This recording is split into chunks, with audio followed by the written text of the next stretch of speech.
now. Okay, well, thank you. I'd like to welcome everybody to the January 21st Planning Commission meeting. First order of business is roll call. Melissa? Vice Chair Hogan, I'm here. Commissioner Chavez, Here.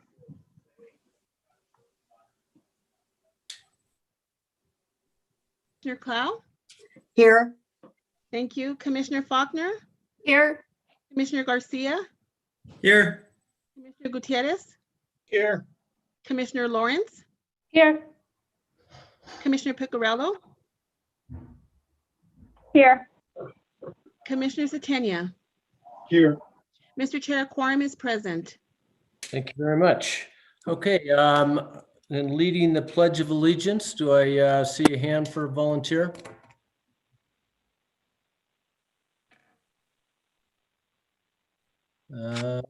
Okay, Commissioner Faulkner. Oh, okay. I pledge allegiance to the flag of the United States of America and to the republic for which it stands, one nation, under God, indivisible, with liberty and justice for all. Thank you. Okay, moving on to approval of the addenda. Is there any changes proposed by staff?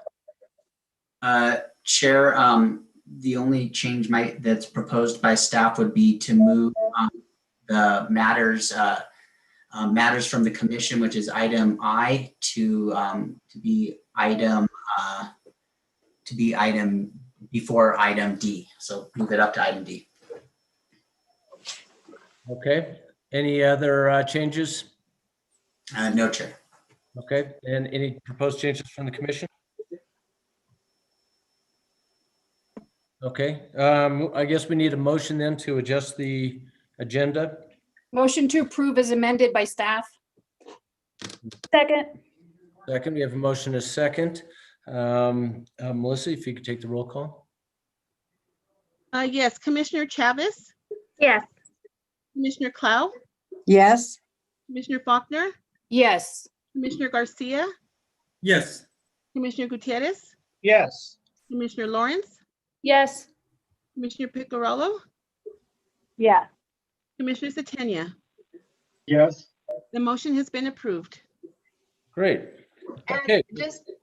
sorry, Chair, Acting Chair Hogan, just a friendly reminder when we move in second to please state your name so we have a clean record. Very good.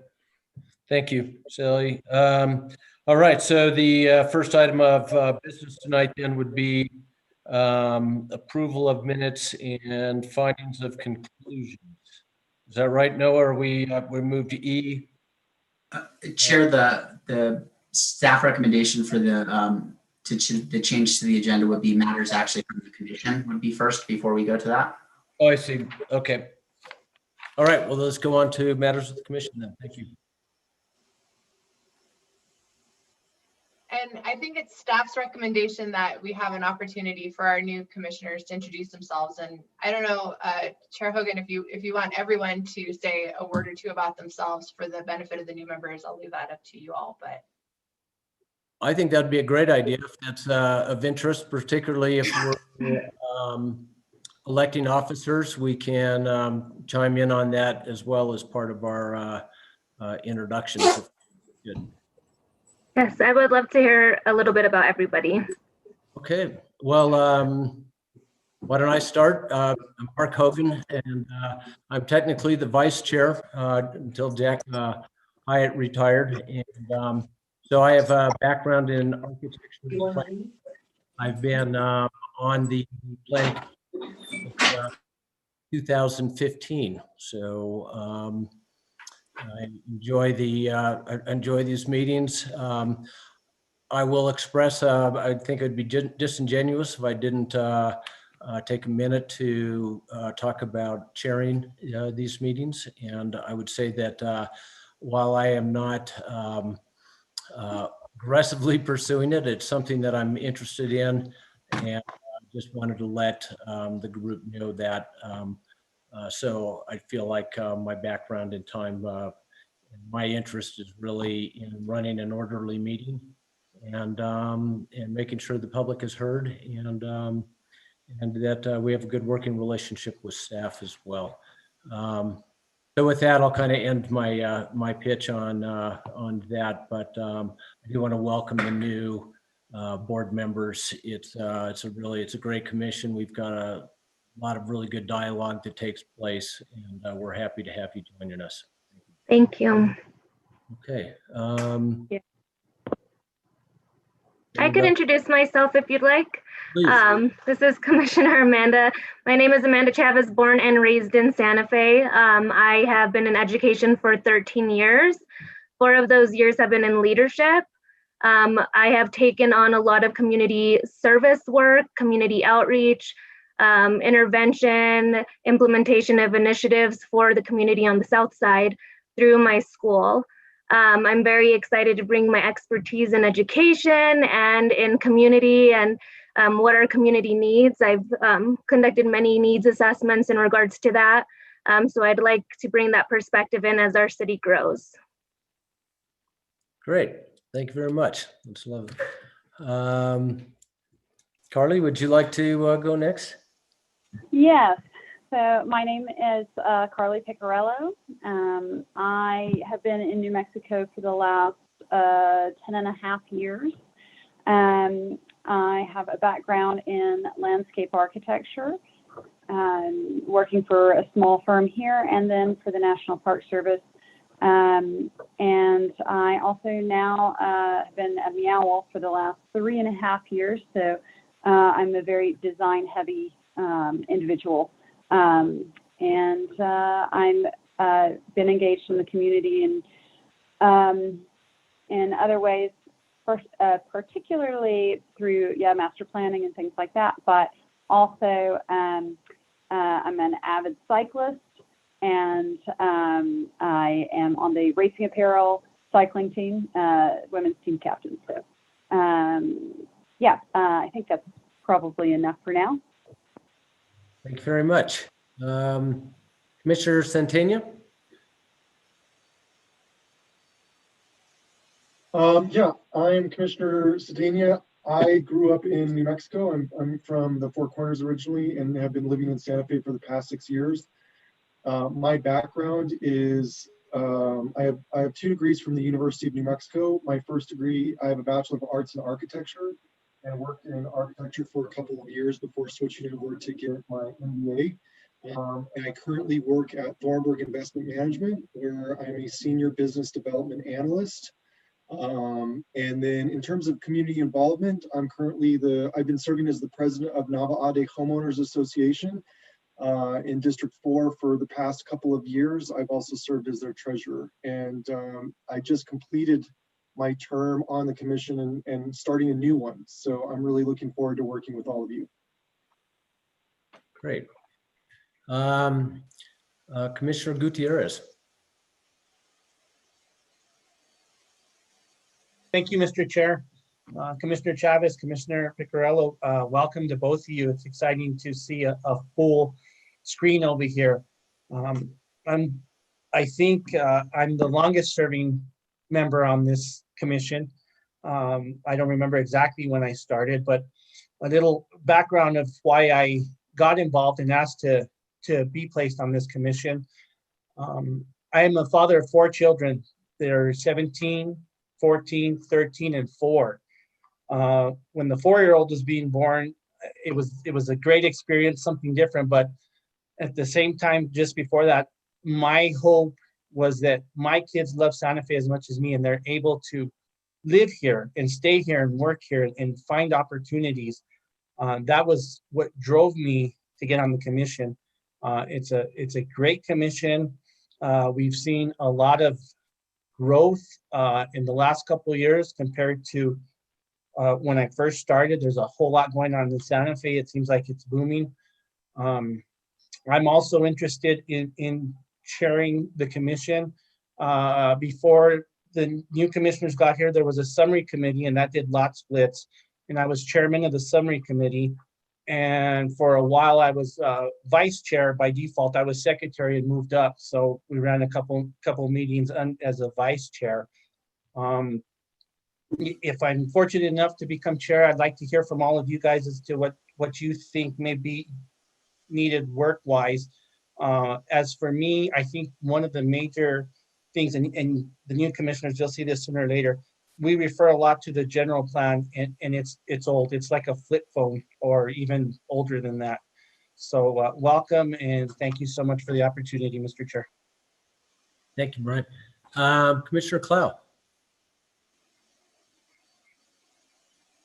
Well, I wasn't born in Santa Fe, but I think I probably lived here longer than most, if not all of you. I've lived here about 50 years. I moved here to attend law school, lived in Santa Fe and attended law school at UNM. I practiced law for 43 years and retired about 2 years ago. I still do consulting work for one client. And I'm also on the Food Depot board. When in practicing for a number of years, I did land use work, which I really enjoyed, represented the city of Santa Fe, represented the city of Santa Fe on the Gutierrez case, which resulted in, it was a traffic study that held up Gutierrez being able to develop the rail yard, sell off parcels, and they wanted to sell off parcels. They also wanted to develop it by doing a gigantic Smith's, I think it was Smith's or an Albertsons, gigantic one on the corner of Cerrillos and Baca Street. And so the city opposed that on traffic issues, and we sort of won that case. And then Gutierrez realized it was going to be very difficult to ever develop. So they approached the city to have the city buy the rail yard. So that was one of the cases that I really enjoyed being involved in. I've been on the commission now about 2 years. I find it really interesting, and I'm welcome to the 2 new commissioners. Thank you, Janet. Commissioner Lawrence. Hi, everyone. So my name is Jessie Lawrence, and I describe myself as an attorney, mediator, and planner, which means I'm really all over the place.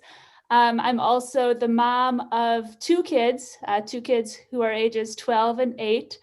And I became involved with the Planning Commission 2 years ago, just as a way to use my knowledge and use my skills and try to serve Santa Fe. I love being involved with the Planning Commission. It's a wonderful group to be involved in and to be part of supporting the city. I've lived in Santa Fe for 16 years now, since 2005. And I live in the District 1 area, and I think that's it. Thank you. Thanks, Jesse. Commissioner Garcia. Thank you, Mr. Chair. Welcome, everybody. Commissioner Chavez and Commissioner Picarello. Cheers, a little bit of tea for the night to keep the throat going. My name is Lee Garcia. I am a local business owner in the city. I've been on the commission now for about 3 years, and also have had the opportunity to chair the summary committee for a little stint before it was abolished. My interest in the Planning Commission is really to help create a better Santa Fe. Not that there was anything wrong with the old Santa Fe, but how do we as a commission and a community create equal opportunity for everyone to be able to live here, thrive here, have opportunity to grow their families. My background in education is a master's of business administration and technology management. I was a college athlete from New Mexico Highlands, and really just enjoy doing this, being on this commission and collaborating with all very smart people. And so I really do enjoy being here and studying all the plans and everything else that comes along with it. yeah, I've been involved in the community in many different ways, from charitable organizations to Santa Fe Fiesta Council, different things that I've been involved in. So welcome everybody, and I look forward to another great year. Thank you, Lee. And last but not least, Commissioner Faulkner. Oh, well, I want to welcome the 2 new commissioners. I'm also really excited that we have a full set of commissioners. I can tell you that this group is one of the funnest and most intelligent groups I've participated in. I think we all can sometimes have opinions, but none of us take it personally. And I think we all strive to, as a team, come up with the best solutions. And I think it's a very respectful group. And I think we really value each other's insights. My background, I started as a community activist and then became a lobbyist. And in that capacity, I have lobbied for the community on such projects as the Southside Library and Boys and Girls Club and the Navajo Code Talkers. And I've also represented developers, part of La Pradera, part of Tierra Contenta. And I'm also a mediator, and I have a bachelor's degree, and I'm seeking my master's in organizational restructuring and program management. That's it. Thank you, Pilar. I think it would be great and helpful too if each of our staff members that are on the meeting tonight would introduce themselves. I'm sure they've met both of the new commissioners by now, but introduce yourselves and talk a little bit about the role you play in your interaction with the Planning Commission. So maybe Eli, could you kick that off? Sure. Thanks, Vice Chair Hogan. My name is Eli Isaacson. I got to know Amanda and Carly well through the recruitment process, getting them appointed to this board. My background, so I am both, I have a background both in planning and in architecture. I did my undergraduate coursework at the University of Wisconsin, studied economics, went to the University of Pennsylvania, got a master's in city planning. Also was fortunate to study real estate development at the Wharton School of Business while I was there. Worked as a professional planner for a number of years in the Pacific Northwest and the Seattle area for a sustainable design firm there before deciding to go back to school to become an architect. As I mentioned before, I'm a licensed architect in the state of New Mexico. And I have been doing municipal planning work for about 6 years now. Before that, I was working in real estate and private equity before starting to work in municipal planning work, first for the city of Espanola and now for the city of Santa Fe. So I second or echo all the comments that have been made before about the strength and integrity and creativity and knowledge of this group. I think it's a really great group of people. I think we're asked to really make some tough decisions at times. And I think a lot of those decisions have a lasting impact. And I think that's why those decisions, why we take them so seriously and have such rigorous, sometimes spirited, but ultimately, I think, very prudent conversations about these issues and facing our city. So I'm the land use director.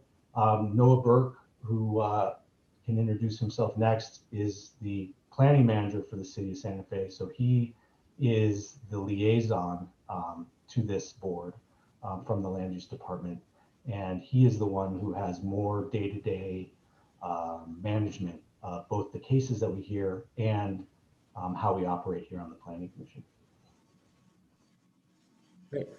Noah? Yes, you're up. Chair, and thanks, Eli, and commissioners, and welcome new commissioners. I think I know both you new commissioners, but it's great to see you on here and great to see everybody in a full screen of people out of all the boards that I haven't seen this for a while, so it's great. I'm Noah Burke. I've been with the city of Santa Fe for 13 years now. I started with the city as a temp hire for 12 months. I moved here from Tucson, Arizona, where I had gone to undergrad. I got my undergrad at University of Arizona. I got a Bachelor of Science in Community and Regional Planning there. It was probably my third major that I had decided on, and that was the one I stuck with. And then I got a few minors under there. And then I started out kind of in the engineering division and technical review. I did a lot of grading and drainage, escarpment, floodplain, landscaping, financial guarantees, and then a bunch of other one-off assignments from the directors over different periods of time. I've since made this a career choice for me, sticking with the city of Santa Fe. I worked a brief stint under Javier Gonzalez doing planning and policy for him, and then came back to the land use department where my passion was. And during 2010 to 2013, I pursued a master's while working at the city, which was very interesting to try to kind of go back and forth and flex in time. But I came back into current planning, started out as the neighborhood planner and did a lot of case planning for Los Solares and some short-term rental stuff, and subsequently am now the planning manager and this board's liaison for the land use department, as well as the liaison for the Board of Adjustment, which is another land use board that hears cases.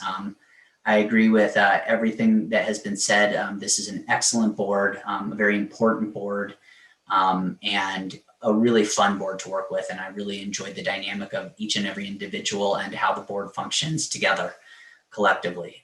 So excited to work with all of you, and that's all I've got.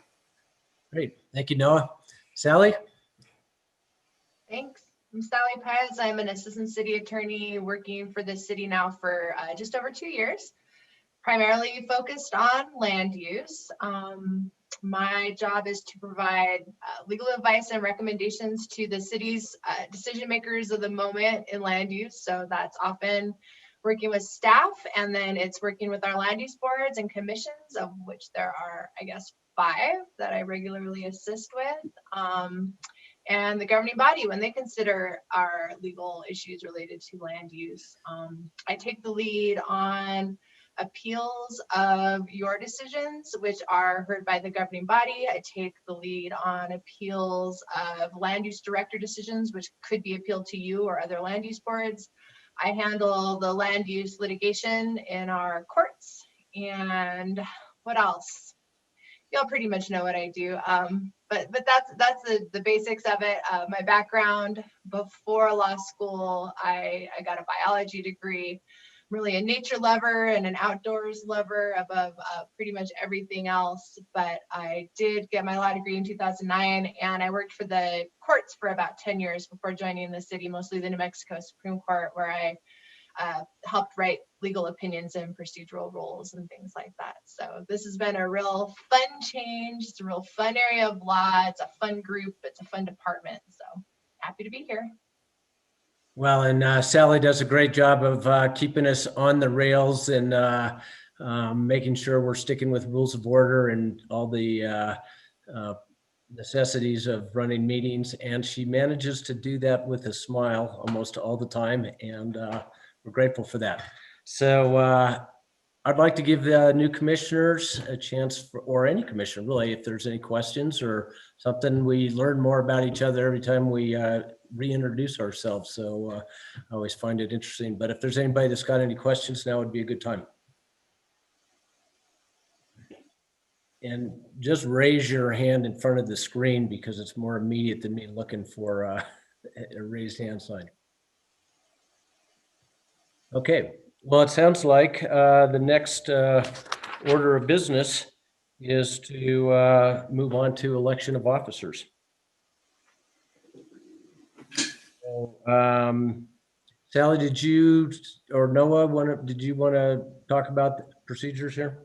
Yeah, I can go ahead and there's a little confusion, and I think we tried to clear it up through some emails. There's no clear procedure written out in city code for how elections are supposed to move forward. So it's kind of up to this board to establish how they'd like to do the elections and adopt how they'd like to do the elections. The first kind of strike we took at it that Sally and I had discussed and Eli to some extent was maybe we do a poll. Since that, we just decided that that it would probably be better for us to suggest something, and maybe the commission has some ideas. Kind of the suggestion that I think probably would maybe work best for everybody would be that that you open it up, that the chair opens it up to the floor for nominations, and that any person can nominate themselves or others for a position. I think we should go through that position by position. So it'd be chair, vice chair, secretary. And then ultimately somebody's nominated. There can be a second. It's not required, but if there is a second, that's great too. And then the person either accepts a nomination or rejects the nomination. If they accept the nomination, then we go ahead and do a vote. Or ask for more nominations. And if there's multiple nominations, we'll go through and each commissioner will vote on the record for who they want to vote for each of the positions. And then once that's completed, then we would have a new chair and a new vice chair and a new secretary, ideally. And if I don't know if we'd have a tie, but if we did have a tie, I think then that would be a tiebreaker for that. And so I don't think I missed anything, but I think that's probably, that's staff's suggestion. And so it's up to the commission if they have other ideas for how the election, or if they want to adopt their own election procedures. Great. Thank you for that, Noah. So as I understand it, the staff is proposing that we take nominations for each position and then close nominations and would then poll the commission, and each commissioner can state their support. I guess at nomination, the nominee would have to confirm or accept, and then we'd proceed to polling, and each commission member would be polled and respond for each position. So if anybody has a different proposal or a different way to do that, it seems like a pretty efficient way of going through it. Okay. I make a motion, Commissioner Faulkner, make a motion to conduct the election as suggested by staff. Can I get a second on that? Commissioner Klaus seconds. Thank you. We have a motion and a second. Can we have a roll call vote, please? Yes, Commissioner Chavez, Yes. Commissioner Clow, Yes. Commissioner Faulkner, Yes. Commissioner Garcia, Yes. Commissioner Gutierrez, Yes. Commissioner Lawrence, Yes. Commissioner Picarello, Yes. Commissioner Satania.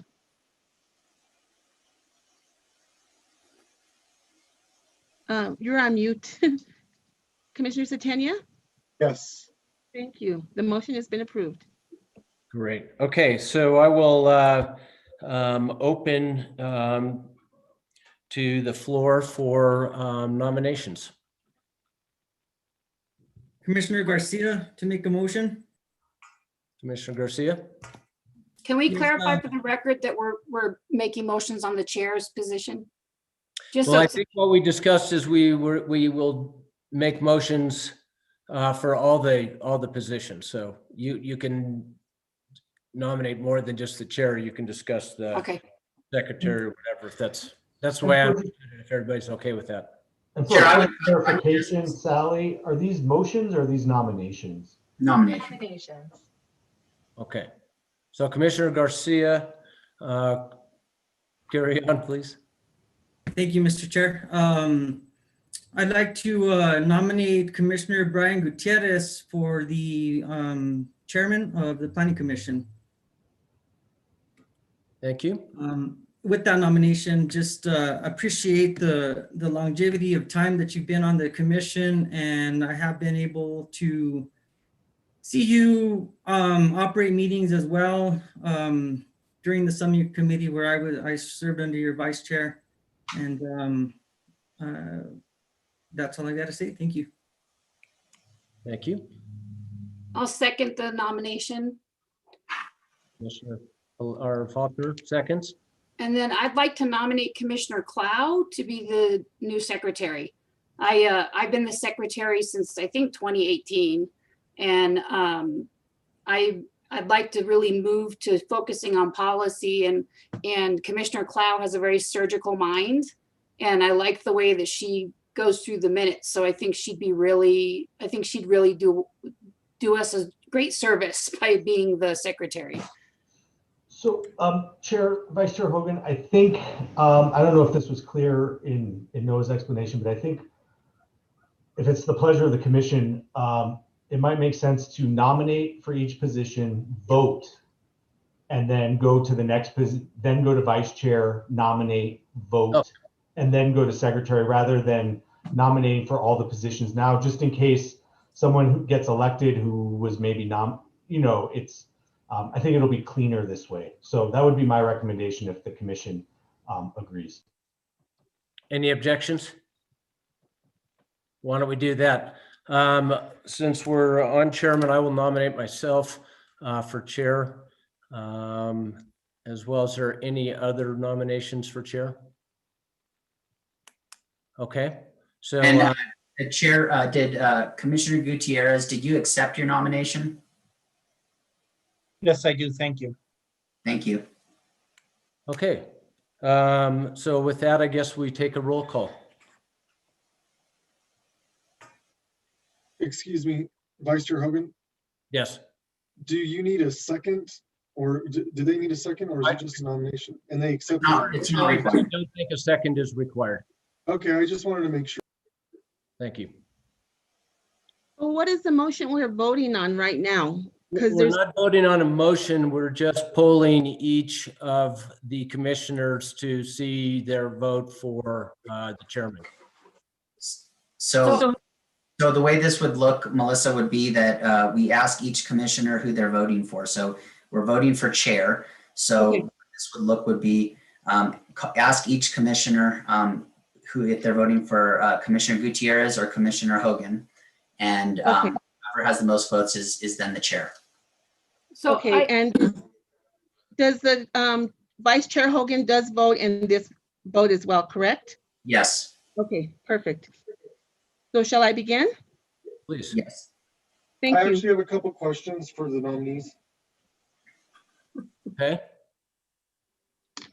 So, Mark, I just have a question for you. I'm really interested because we haven't had a chance to speak. I wanted to understand your position on the chair as a position. Do you see it more as a proactive role, or do you see it more as an administrative role? Well, I think it's pretty administrative in a strong sense, in that keeping the meetings to Robert's rules, making sure procedurally we are giving the applicants a fair shake. I think those things are really important to me.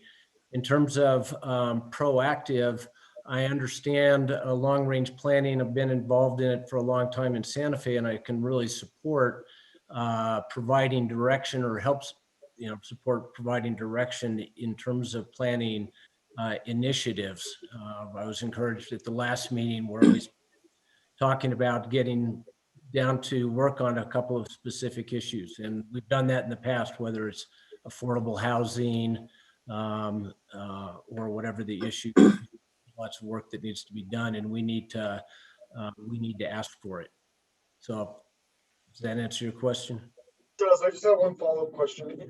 What are your thoughts in terms of using the agenda, the power of setting the agenda as the chair, as moving, concerns of the commissioners or policy, or bringing policy issues to the table?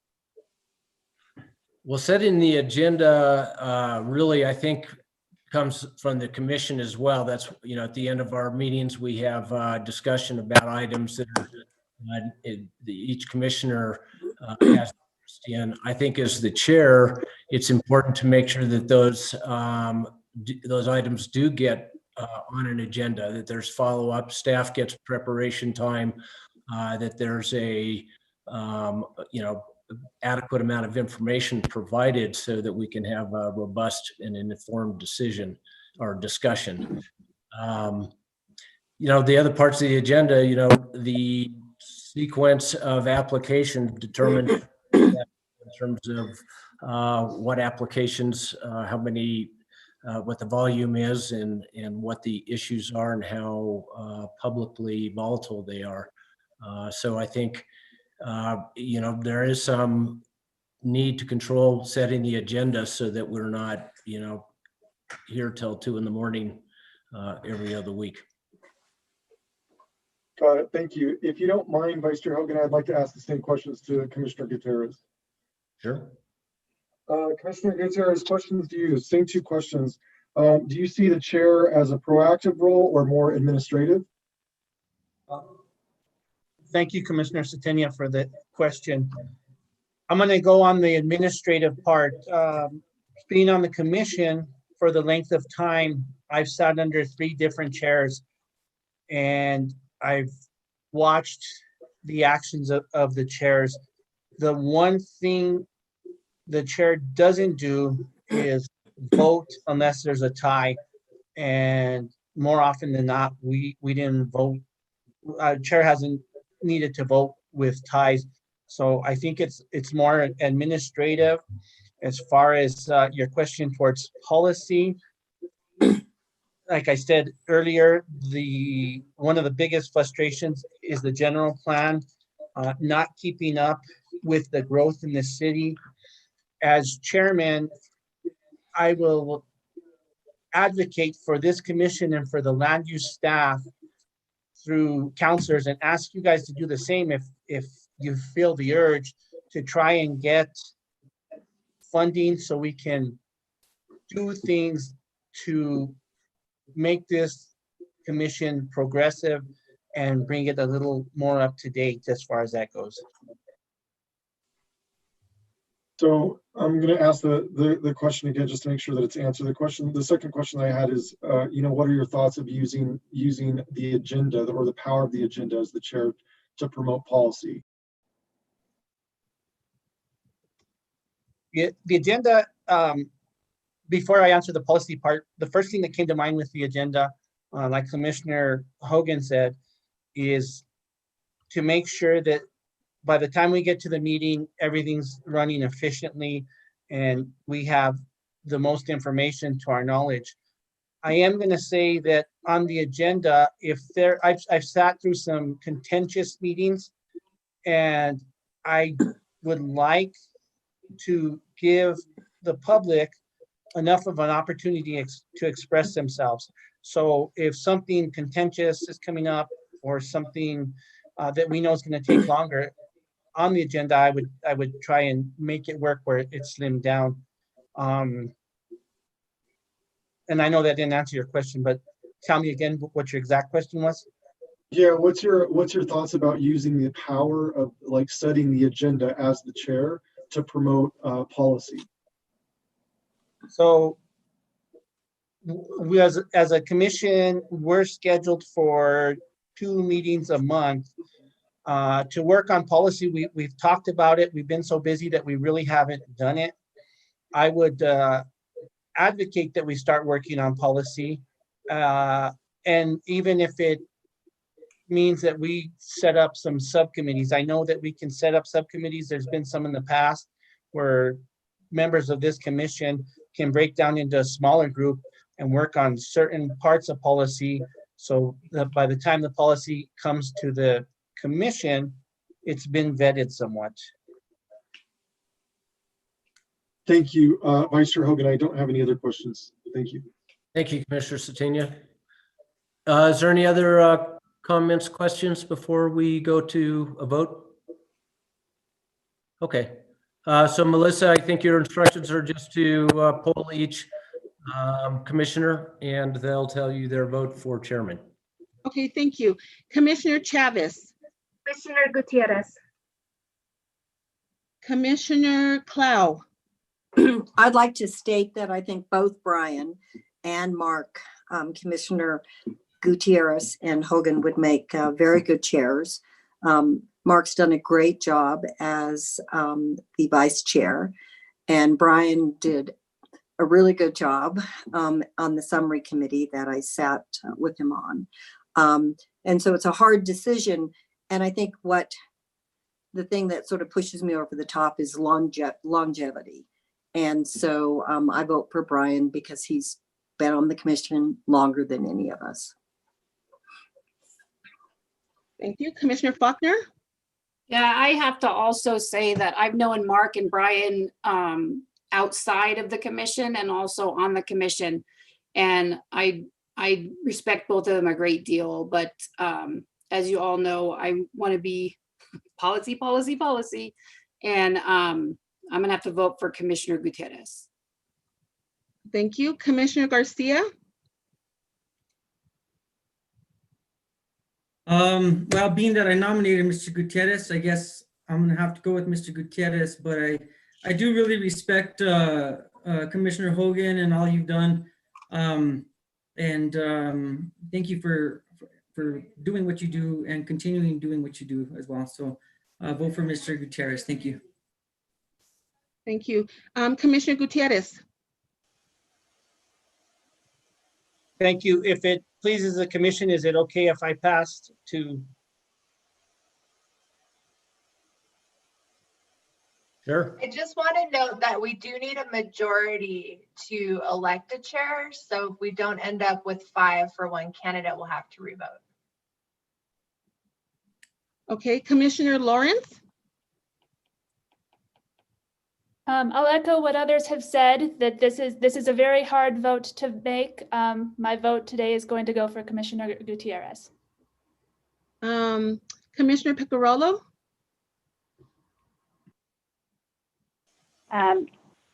Based on the amount of videos of watched over the past year of these meetings, and what you've said today, I vote for Commissioner Hogan.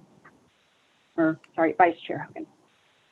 Okay, and Commissioner Satania? Yes, my vote is for Commissioner Gutierrez. Thank you. Thank you. And Commissioner Gutierrez, I know you passed, but you're gonna vote now? I can, and I'll vote for myself, and I want to thank you, Commission, for putting your trust in me. Staff, if you see that I'm doing something that may not be right, don't hesitate to shout out at me. Thank you. I'd also like to say to Commissioner Hogan, to thank you for all, so often you know, Jack sometimes couldn't make it and you would step up to the plate, and I think you've done an awesome job as vice chair and as in the capacity of acting chair. So I just want to thank you personally for stepping up to that plate when it was needed. We haven't finished voting yet, though. Yeah, no, I Oh, was going to sorry. say, I don't think everyone has voted. And Commissioner Sorry, Hogan? Commissioner Hogan? Thank you. I would like to make it nearly unanimous and vote for Commissioner Gutierrez. Thank you. So Commissioner Gutierrez is the new chair, according to the vote. Is it? Quick question for Assistant City Attorney Perez. Do we then make a motion at the end of all voting to formally sort of, I don't know what the right word would be, ratify or acknowledge the outcome of the election? I mean, I think our stenographer has pretty much done that in terms of this office. There's no requirement that I'm aware of the way we're doing this to further do that. I do think that the torch should probably pass any time. That's a question I hadn't considered. Like if Commissioner Gutierrez is prepared to take the reins at this point in the meeting, that might be appropriate, because I kind of think it's official now. Sally, I think it's when the elections are, when we close the election section, I think Okay. it For the next agenda item. I've actually seen it done the way Sally's describing it. That once the chair's elected, he becomes chair. I'll leave it up to you all. But I don't, as a it's up to commission, but- Mark and Brian. Commissioner Gutierrez, would you like to take over as chair? Mr. Vice Chair, finish out the elections if you would, and then on the next agenda item. Very good. And I'm going to nominate Vice Chair Hogan to remain as Vice Chair. I second. Accept that. Okay. Any other nominations? Melissa? I guess we have to have a vote, right? Ye- Yeah, if there's no other nominations. Okay, go ahead. Okay, Commissioner Chavez, Vice Chair Hogan. Commissioner Clow, Yes, Vice Chair Hogan. Commissioner Faulkner, Vice Chair Hogan, Commissioner Garcia, Yes, for Vice Chair Hogan. thank you, Commissioner Gutierrez, Yes, Vice Chair Hogan. Commissioner Lawrence, Yes, for Vice Chair Hogan. thank you, Commissioner Picarello, Yes, for Vice Chair Hogan. Commissioner Satania, Vice Chair Hogan. thank you, and Vice Chair Hogan.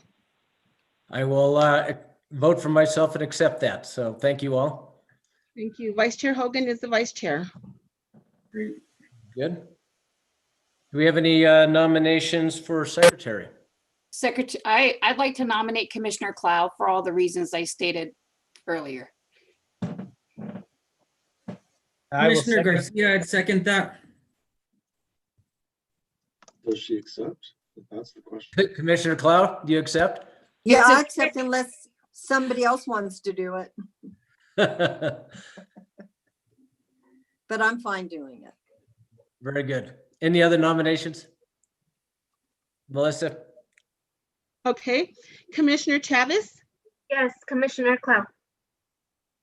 Commissioner Clow, Yes, Commissioner Faulkner, Commissioner Clow, Commissioner Garcia,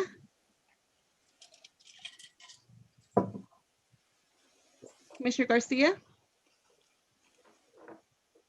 Is he stuck? I think Commissioner Garcia is having connectivity issues. Okay. Commissioner Gutierrez? Yes, Commissioner Commissioner- Clow. Okay, thank you. Commissioner Lawrence? Yes, for Commissioner Clow. Commissioner Picarello? Yes, for Commissioner Clow. Commissioner Satania? Commissioner Clow. Thank you. And Vice Chair Hogan? Commissioner Clow. Thank you. Commissioner Clow is the secretary. Very good. Brian, excuse me, Lee, is your microphone, is that working now? Can you register? your- Yeah, I think I've been having some connectivity issues here on the south side of Santa Fe. So yes, for Commissioner Clow, for secretary. Thank you. I will note that in the record. Okay, so that brings us to the conclusion of the election of officers. And with that, I will turn the meeting over to Chairman Gutierrez. Thank you, Vice Chair. Moving on the agenda, we will be to item C, approval of agenda. We already did that. Oh, hold on. Sorry, I have a. There's no, Noah, if you'll help me, there's no minutes and Yeah, findings. yeah, thank you, Chair and Commissioners. So we did amend the agenda. So item E was election of officers, which we finished. Item F is approval of the minutes and findings and conclusions, which we have none of. And then item G is old business, and then item H is new business. Okay, so we'll start with item H, new business, case 2020-2924, Vista de la Sierra final subdivision plat. And do we have a member of staff? Chair Gutierrez, Yes. I Commissioner would like to Sandin. let everyone know that I will be recusing myself from this case as the president of the HOA for the neighboring association to this development. And I don't plan on returning for the end of the evening, just to give you a heads up. Okay, thank you very much. Thank you.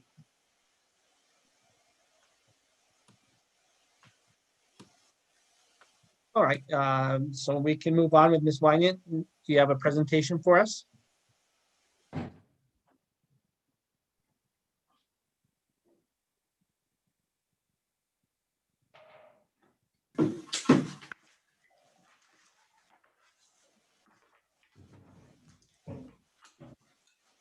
Donna, are you there?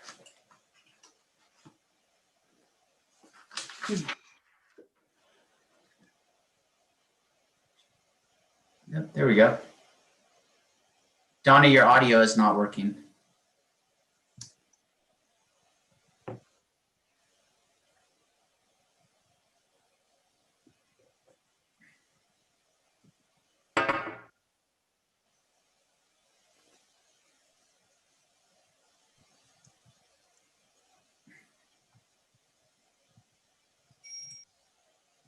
Donna, I still think your audio isn't working still.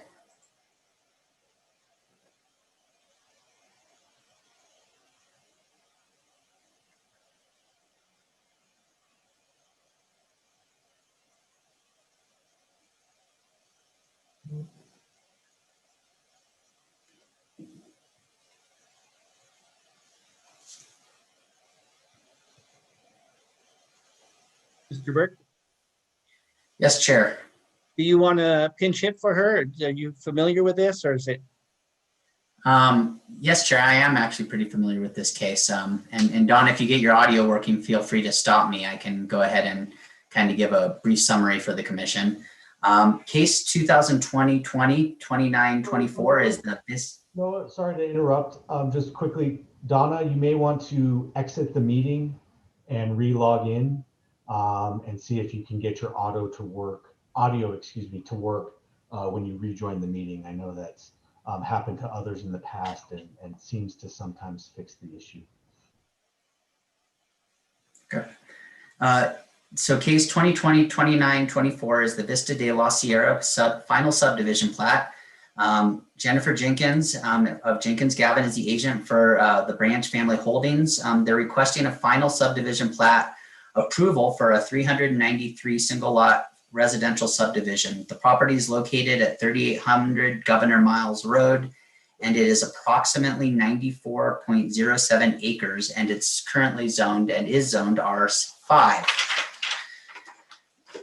The Planning Commission conducted a public hearing on November 19th, 2020, and approved both the preliminary subdivision plat with conditions of approval and findings of fact and conclusions of law.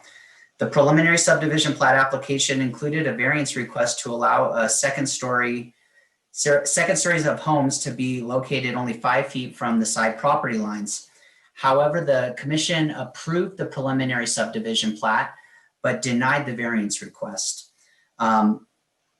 In response to the concerns expressed by the Estancias de los Solares Neighborhood Association, to the south, the final plat reflects a 20-foot landscape buffer along the south boundary west of the roundabout.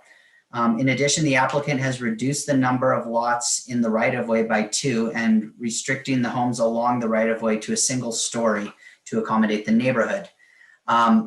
Consideration of this plat involves evaluation of conformity with the preliminary plat, which should be in your report. And the following sections of the report will provide analysis of the land use staff, which you have in front of you. I won't go into each one of those. There was a number of conditions of approval that were recommended by staff in section 2.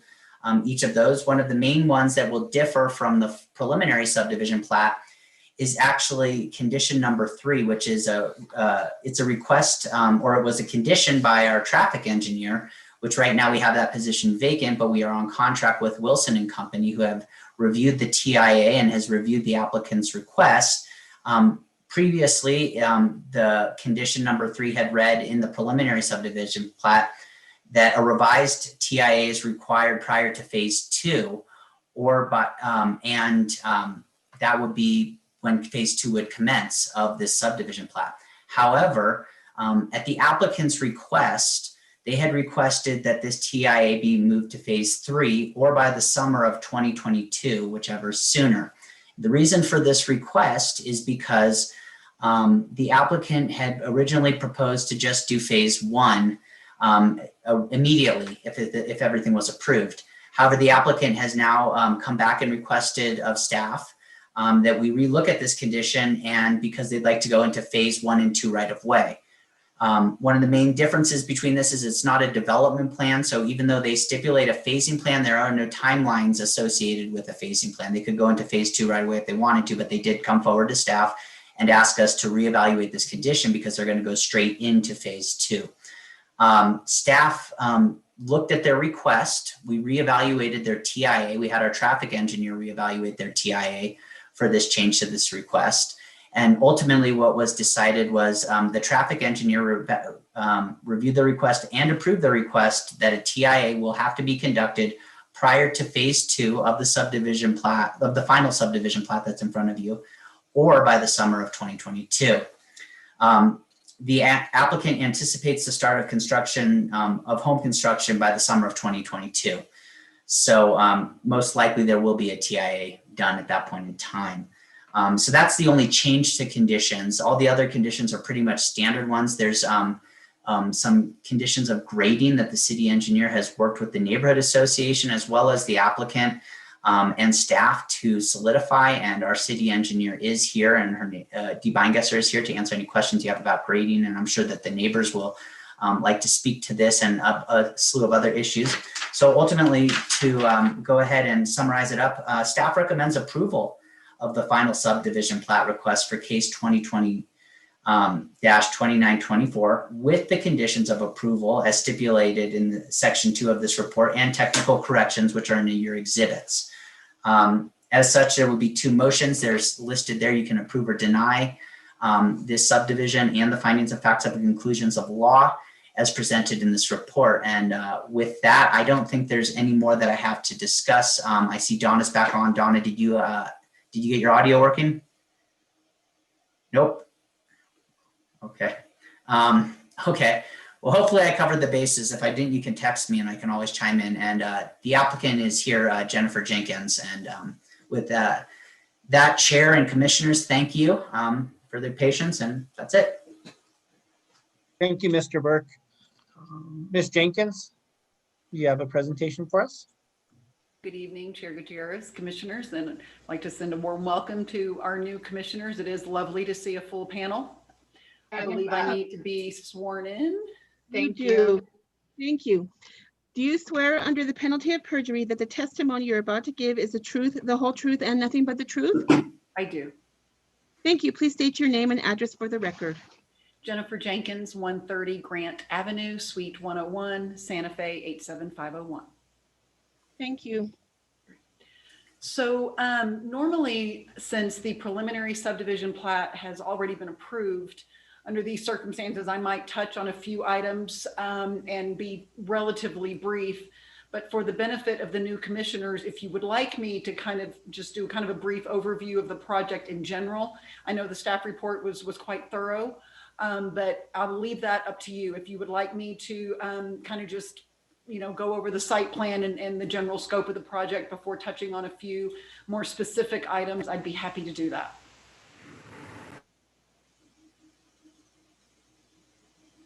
Commissioner Chavez, Commissioner Picarello. I feel like the report was pretty thorough. Thank you. This is Commissioner Picarello. I agree. I can do without the summary if that's okay. Great. Okay, wonderful. Thank you. So I'm going to go ahead and share my screen and pull up my my presentation.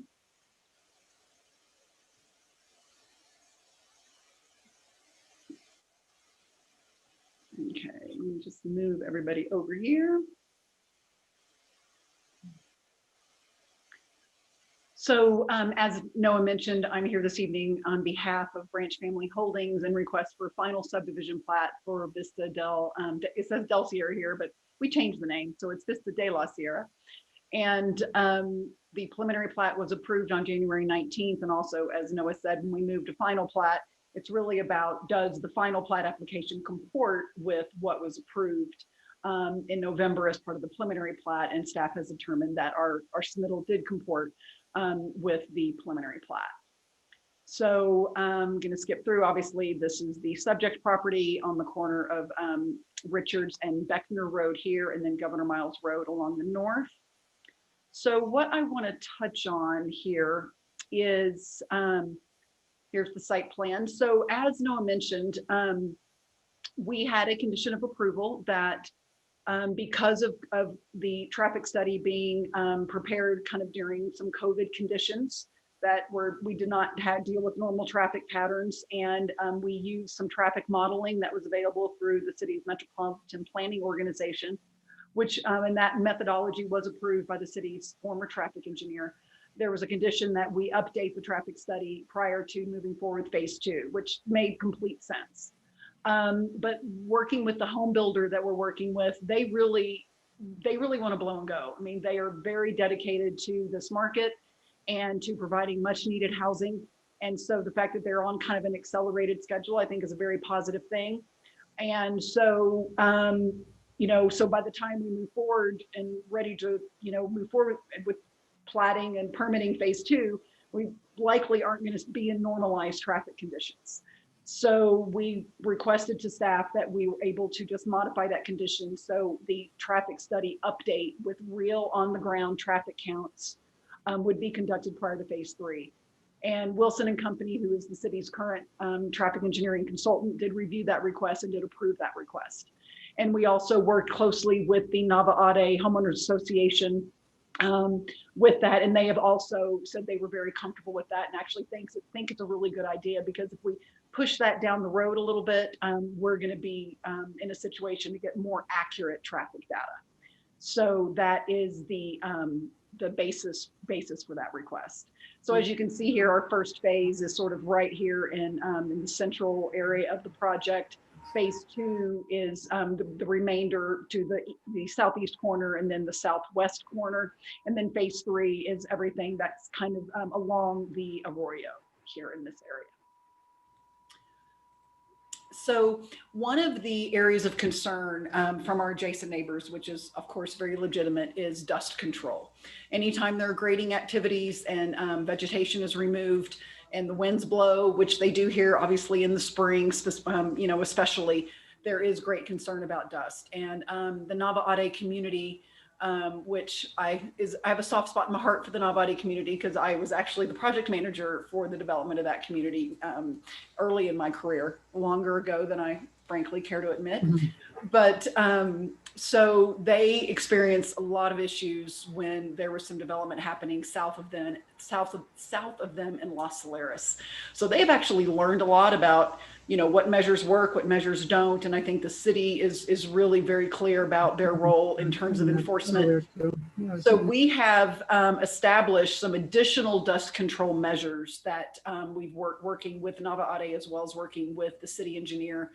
So the city has pretty stringent dust control requirements that apply to every project in town, but we have agreed to some additional measures. First of all, any staging or parking areas, they will be stabilized with base course or some other types of surface. So it's not just, you know, disturbed ground.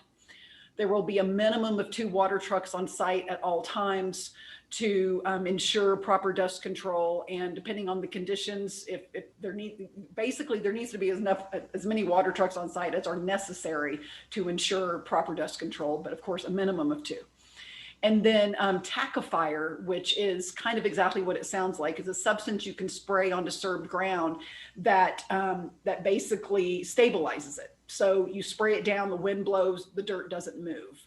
And so any areas that are graded and disturbed, but there's not going to be any construction activity out in that area right away, we have to lay tackifier and maintain. The key to tackifier is maintenance and making sure that the area is, you know, not continuing to be driven on or walked on, and that it's protected from that type of activity so the tackifier can, you know, remain constant.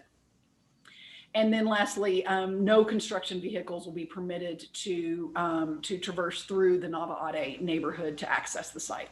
We have great access directly off of Beckner Road and Governor Miles Road, so there's no need for any construction vehicles to traverse the adjacent neighborhoods.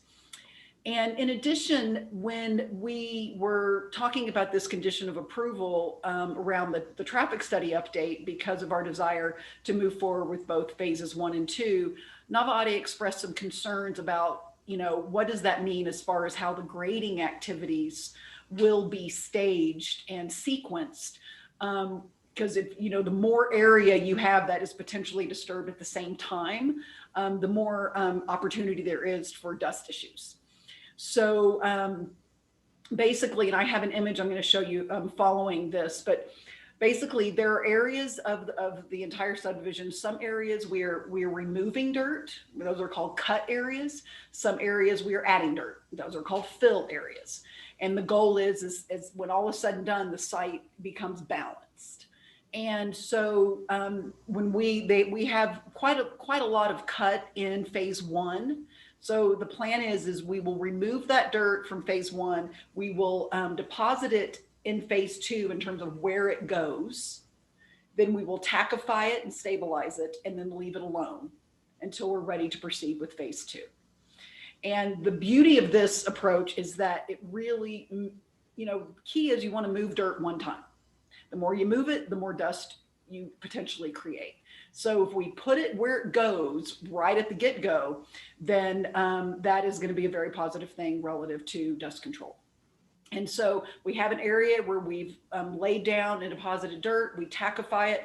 We also protect that area again, so there's no vehicular or foot traffic that can basically disturb the tackifier and make it ineffective. So this kind of shows on this map here where you can see the cut areas in red and the fill areas are in blue.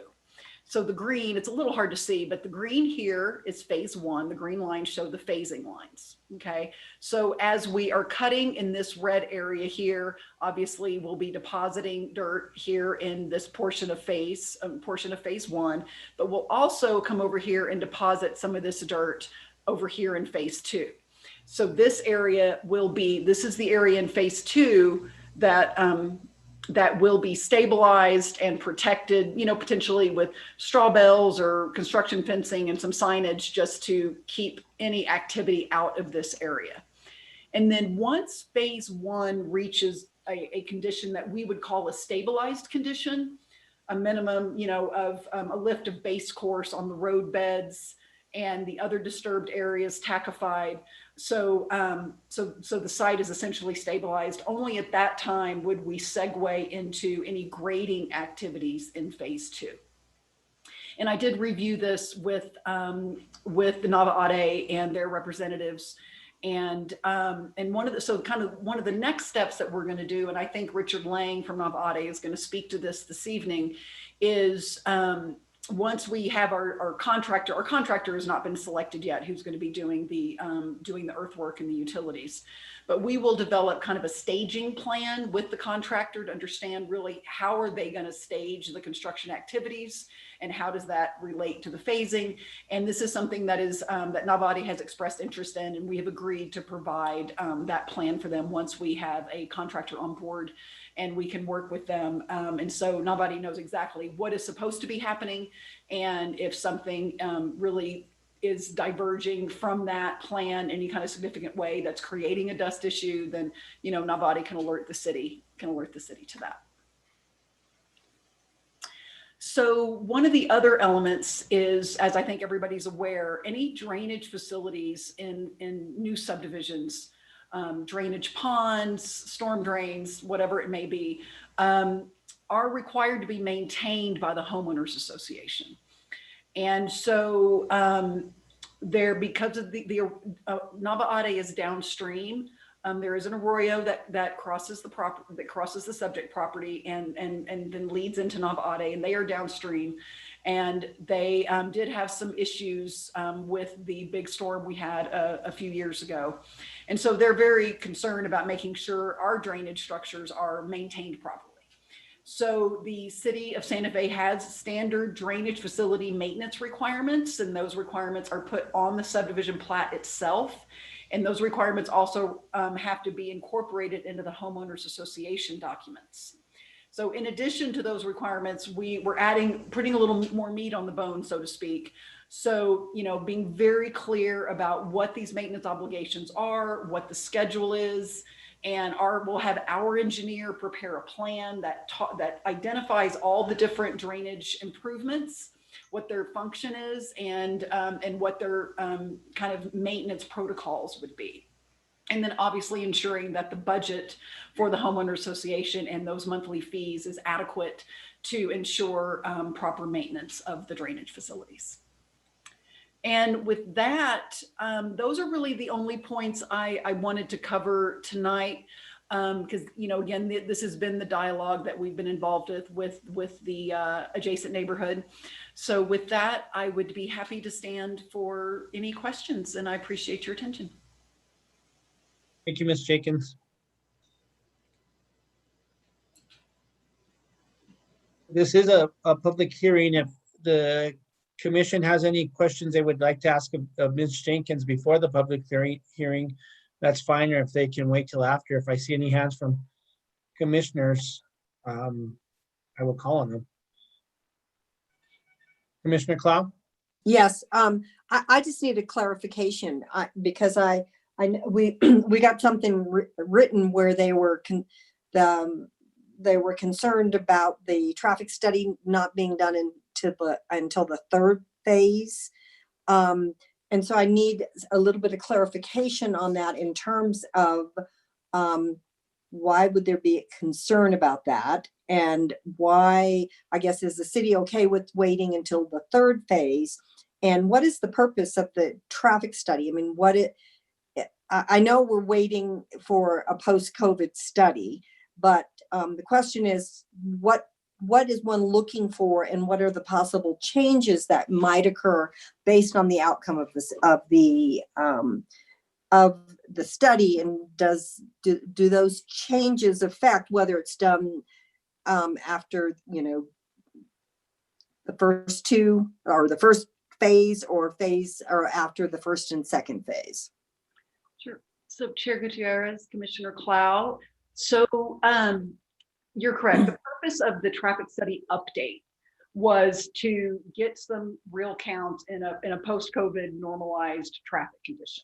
And the purpose of those new counts would to say, are there any additional or different or modified off-site improvements, whether to Governor Miles Road or Beckner Road, that would be warranted? So we have some improvements that we're making. Obviously, we're building a roundabout at Beckner and our main entrance. That's the most significant improvement. And, you know, and some turn lanes and different things to accommodate access into the site. And so, so really that is the main point of it is, are the offsite improvements as currently proposed adequate? Or are the warrants a little different? Or, you know, is there something that needs to be potentially tweaked there? And so if that becomes the case, then any modifications to the offsite improvements or additional offsite improvements would be implemented in phase 3. And is there any harm in waiting until phase 3 to do that? I think it's actually preferable because, you know, and I'm looking at kind of our schedule right now, but, you know, we're not going to be putting any cars on the road, like as far as any families actually living in this community until the summer of 22, like late summer. So there, you know, we're not, you know, building a subdivision does not create a traffic impact. People have to actually live there to create a traffic impact. So us just getting the infrastructure in and starting home building would take 6 months to build one house.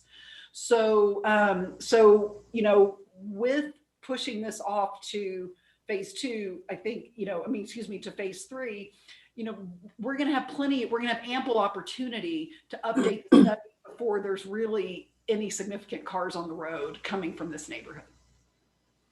And I think giving more time, I think we're going to, you know, we don't really know how long this vaccination effort is going to take and when are we going to get back to, and the key to this traffic study update, Commissioner Clow, is that school is in session.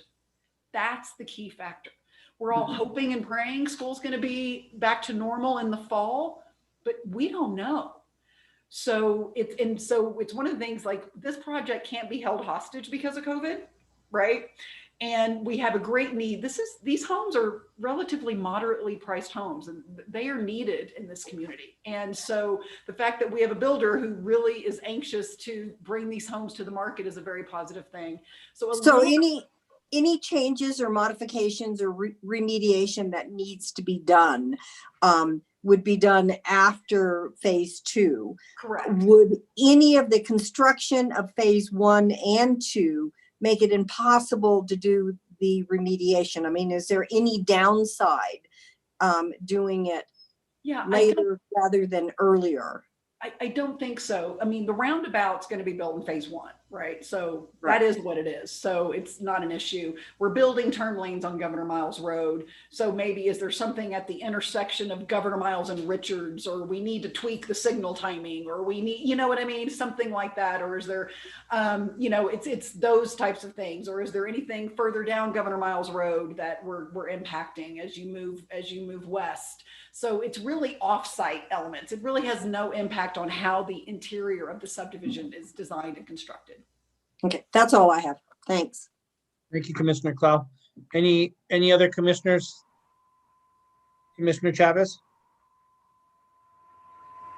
Yeah, I share some of the same questions as Commissioner Clow. How many homes, or there will be families in homes when you begin building phase 3, correct? Yes, when we begin on phase 3, there will be families living there. Okay, and so, yeah, I know that when we're talking about schools being back in session, it's a significant amount of traffic because we have the charter school and then we have the community college, and that includes staff and students. Right. Then we're going to have families in homes in phase 1 and 2. So I kind of share the same questions, concerns, and, you know, why we can't wait, because I feel like that will be a pretty significant change in traffic, you know, waiting for that traffic study. I don't know if you could speak to that a little bit. Yeah, Chair Gutierrez, Commissioner Chavez, very nice to meet you. As I said, I think, you know, pushing this down the road a little bit is, again, it's a very positive thing, because waiting a little longer means we're going to be in a more normalized traffic condition. And so, and like I said, we don't necessarily are going to wait till phase 3 as soon as but that's our deadline. So as soon as we're at a normalized, if school's in session in the fall and we're not in any kind of lockdown, we're going to do it. I mean, there's no reason to wait, because if there are any changes to any offsite improvements, we want to know sooner than later, because that affects budget. It could affect home pricing. I mean, it could affect a lot of things, right? And so we're not looking just to wait to the last possible second. We just want to make sure we're in a condition, and also working with the city. You know, maybe by the time we do the study, the city has a traffic engineer on staff, which I think would be preferable. And so as soon as we think the time is right, it's like school's in session, people are back to work, we're not in lockdown, and things feel quasi-normal, then we'll do it. We'll pull the trigger on it. Absolutely. Great, thank you. That addresses my concern.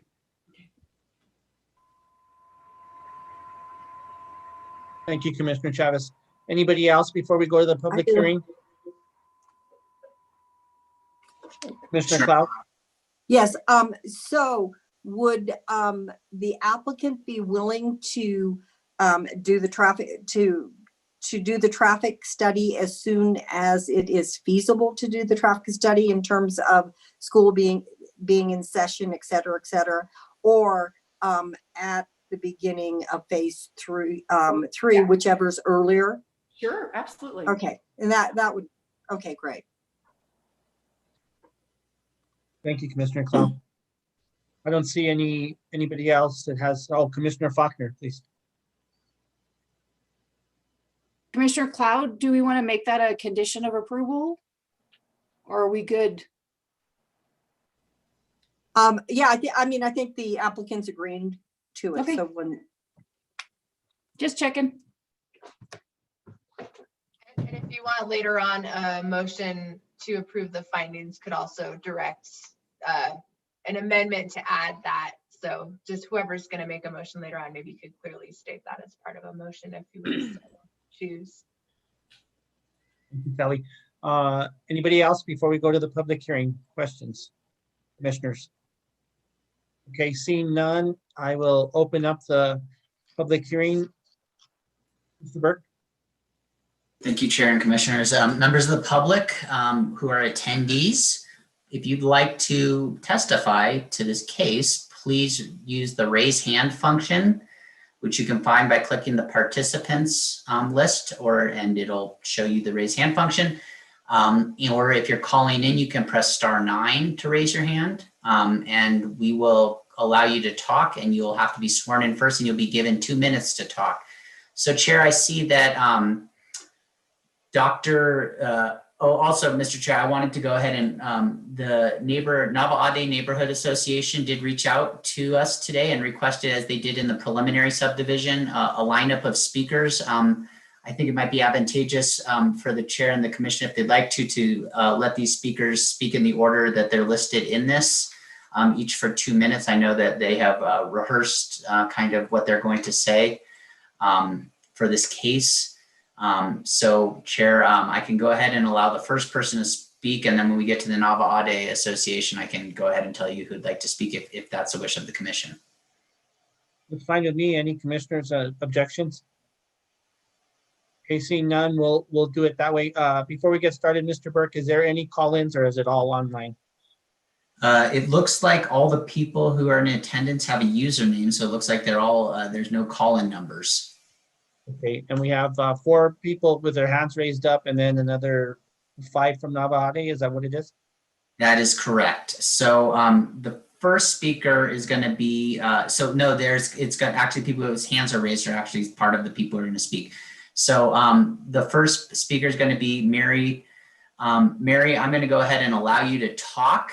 Please unmute yourself, and then you'll be sworn in by Melissa, and you'll be able to speak after that for 2 minutes. Thank you, Mr. Burke.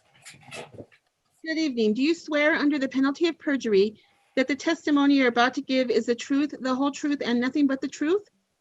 I do. Thank you. Please state your name and address for the record. My name is Mary Rankovich, and I live at 4150 Rain Dance Lane, Santa Fe, 87507. Thank you. Mr. Chairman and Commissioner, tonight 4 members of our committee will briefly address matters concerning Vista de la Sierra's final plat approval. I'm speaking on behalf of the Nava Ade HOA in regard to the applicant's request to combine and record Phase 1 and Phase 2. Although no code prohibits such a proposal, the prospect of their grading the 50-plus acre combined tract and grading across previously designated phases before adequately stabilizing the disturbed soil in the first phase will create potential dust issues that directly impact Nava Ade residents. First, we accept that some dust is bound to infiltrate our yards. That said, the reality is that cross-phase grading increases the possibility for significant amounts of uncontrollable dust to become airborne. Regardless of the amount of equipment available to control it, the larger the amount of earth being disturbed, the more difficult it is to control the dust. This is based on the number and severity of harmful dust incidents Nava Ade has endured from previous grading operations, and as referenced and discussed at the Public Safety Committee and the Commission hearings on Las Saleras and Rosas Peak, excerpts of which we did send to the Commission. Second, because the city has only 2 inspectors for citywide projects, developer self-regulation is imperative.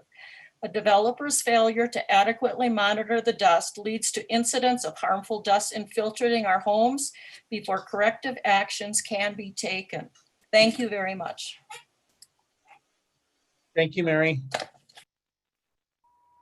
Mr. Chair, the next speaker is going to be Becky Stam. Becky, I'm going to go ahead and allow you to talk. Please unmute yourself, and you'll be sworn in and given 2 minutes. Okay, I'm Becky Stam, and I'm ready to be sworn in. Thank you. Do you swear under the penalty of perjury that the testimony you're about to give is the truth, the whole truth, and nothing but the truth? Yes, I do. Thank you, and please state your name and address for the record. Becky Stam, 4136 Soaring Eagle, Nava Ade, Santa Fe. Thank you. Mr. Chair and Commissioners, I am a native Santa Fean who grew up in a family of developers. I am speaking on behalf of the Nava Ade HOA. I want to add to Mary's statements regarding the issue of cross-phase grading. As separate phases, the city requires that Phase 1 must fulfill city measures and codes before Phase 2 could be recorded. That means infrastructure grading could not begin on phase 2 until phase 1 infrastructure was finished.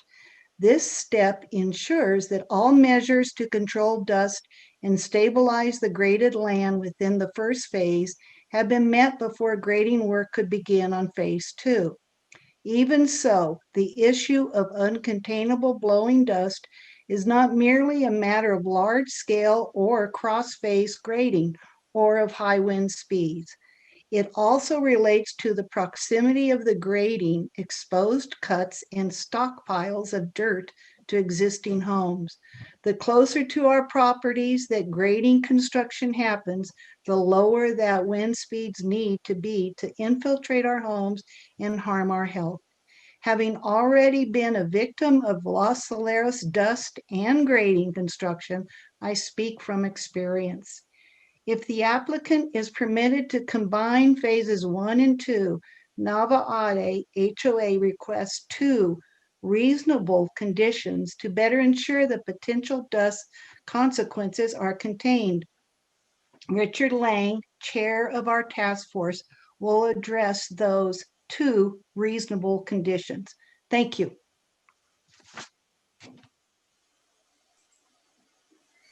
Thank you, Becky. All right, Mr. Chair, the next speaker is Richard Lang. Richard, I'm going to allow you to talk and you will be asked to be sworn in. Thank you. Do you swear under the penalty of perjury that the testimony you're about to give is the truth, the whole truth, and nothing but the truth? I do. Thank you. Please state your name and address for the record. My name is Richard Lang. I live at 4401 Autumn Leaf Lane, Santa Fe, New Mexico.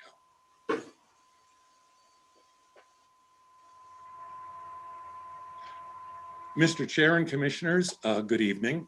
I'm speaking on behalf of Nava Ade HOA. First, I want to thank the applicant for agreeing to many significant dust and drainage control measures that we've discussed.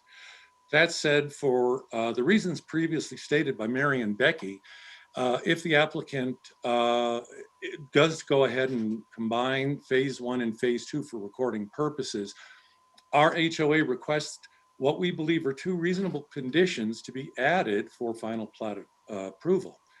Number 1, we ask that the grading plan offered by the developer provide sequential steps to controlling dust, grading dust, that they agree in writing to honor the plan and that it be approved by land use staff. Number 2, as requested in my preliminary hearing speech and in response to Chairman Hyatt's comments on dust measures related to Ross's Peak, Ms. Jenkins said she would get those requirements and address them as part of the final plat application. We therefore ask that the language from Ross's Peak condition of approval number 14 be adopted that requires stopping the movement of dirt at 30-mile-per-hour wind speeds, which something that's already required on the current plan, that's already in it.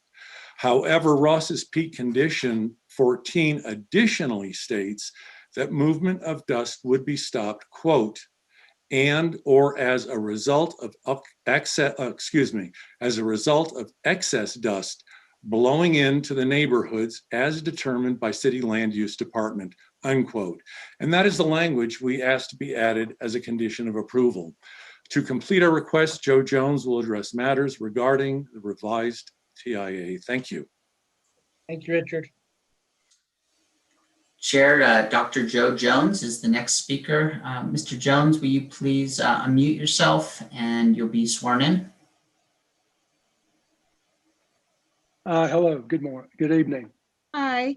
Do you swear under the penalty of perjury that the testimony you're about to give is the truth, the whole truth, and nothing but the truth? I do. Thank you. Please state your name and address for the record. My name is Joe Jones, 4149 Soaring Eagle Lane, Santa Fe, 87507. Thank you. Mr. Chair and Commissioners, I am speaking on behalf of the Nava Ade HOA in regard to Condition 3 on the revised TIA. We want to emphasize the part of that condition that cites the need to, quote, include school traffic. When Monte del Sol School and other nearby schools reopen, traffic counts beginning with peak hour school traffic may again show significantly higher counts than does the current TIA, or would a revised TIA that typically starts at 8 a.m. and 4 p.m.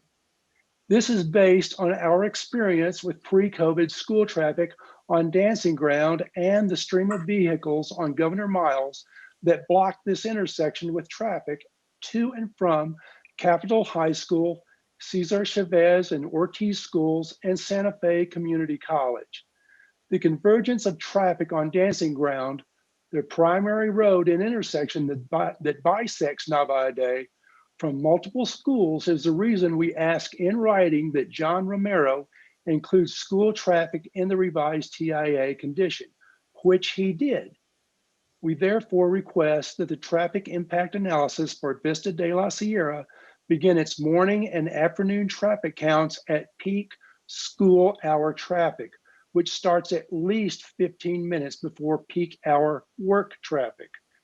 We also request that Nava Ade be notified when the TIA is done and receive a copy of it, and that the Traffic Engineering Department consider any additional traffic evidence we may decide to gather before their final determinations. Thank you. Thank you, Dr. Jones.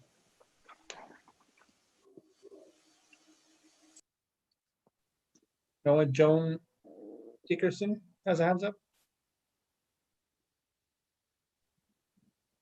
Chair, Chair, the next speaker is Joan Dickerson. Joan, I'm going to go ahead and unmute you, please, or unmute yourself, please, and then you'll be allowed to be sworn in. Good evening. Hi. Do you swear under the penalty of perjury that the testimony you're about to give is the truth, the whole truth, and nothing but the truth? Yes, I do.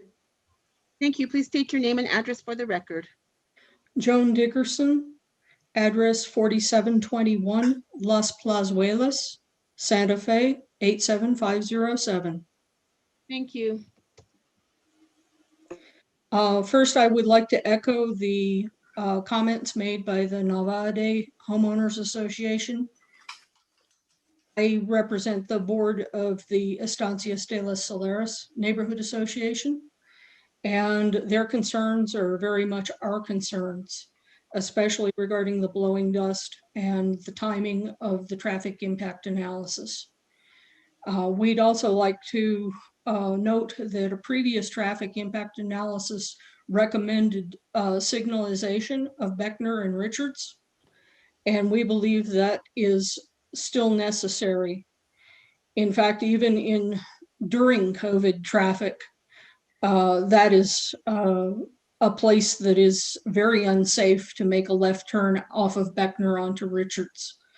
And the assurances that another developer of another property down Beckner was going to put in a traffic signal there is not sufficient for us to be satisfied with what is being done at that intersection. We would request that the applicant take the initiative to signalize that intersection. And that's all I have. Thank you. Thank you, Joan. Mr. Burke, on my end, I don't see any more hands up. Do you? I don't, Chair. Is anybody else from the public would like to speak on this case? Chair, I don't see any more hands. Okay, I don't see any hands either. Before we close the public hearing, does anybody from the commission have questions for anybody from the public that testified? Chair, I don't think we can actually go back to the public for questions. Okay, seeing no hands up, I will close the public hearing and I will open it up to the commission for questions.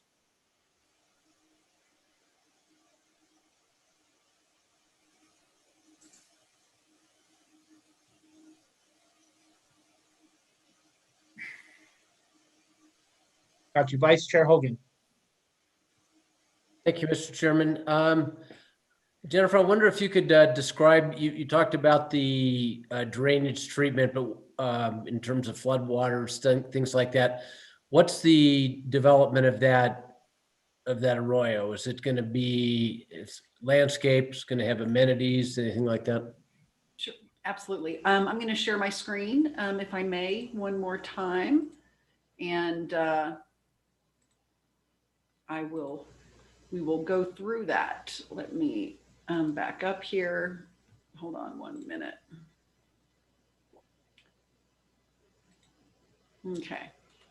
So let me go. So here in the site plan, so we are doing some bank stabilization efforts along the arroyo that are part of the civil plans that we have submitted and been reviewed by the city. So some erosion control and bank stabilization efforts.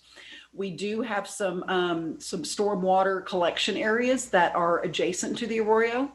We also have a really lovely trail corridor. This is, there's all the red that you see here are all of our trail improvements. So it's really a nice trail network. So we also have a really lovely park area that takes advantage of access to the trail and the beauty of the arroyo. We are proposing really significant landscaping improvements adjacent to the arroyo and as well as in our stormwater collection areas. It's really, I almost kind of refer to these areas kind of like water gardens. Landscaping, incorporating passive water harvesting, but we do have an amenity area that is located right here adjacent to the arroyo as well. Great. Is there structured bank stabilization, or is that being done through the landscaping? No, both. It's actually being done both ways, but yes, there will be actual structures along certain banks. And I think I have an image of that. Let me just double check here and see if I do. Let me get through here. Oh, there it is. There it is. Yes. So what you see here in red are the actual structures that we are constructing within the arroyo to address erosion. Great. And okay, are those stone? Are they concrete? What were they made out of? Primarily probably gabion. Okay. We want them to be as natural as possible. And that's why we're incorporating the landscaping improvements. So it really, and as that landscaping matures, it'll feel as natural as possible. Again, we love the arroyo. It's a beautiful amenity in the neighborhood. And so it's a stabilization effort, but it's also a beautification effort. Thank you, Mr. Chairman. Thank you. Just gonna back up here to the site plan in case anybody. Thank you, Vice Chair Hogan. Commissioner Lawrence, I saw your hand up. I am fine for now, Mr. Chair. I see Commissioner Garcia has his hand up and he can go ahead. Thank you. Commissioner Garcia?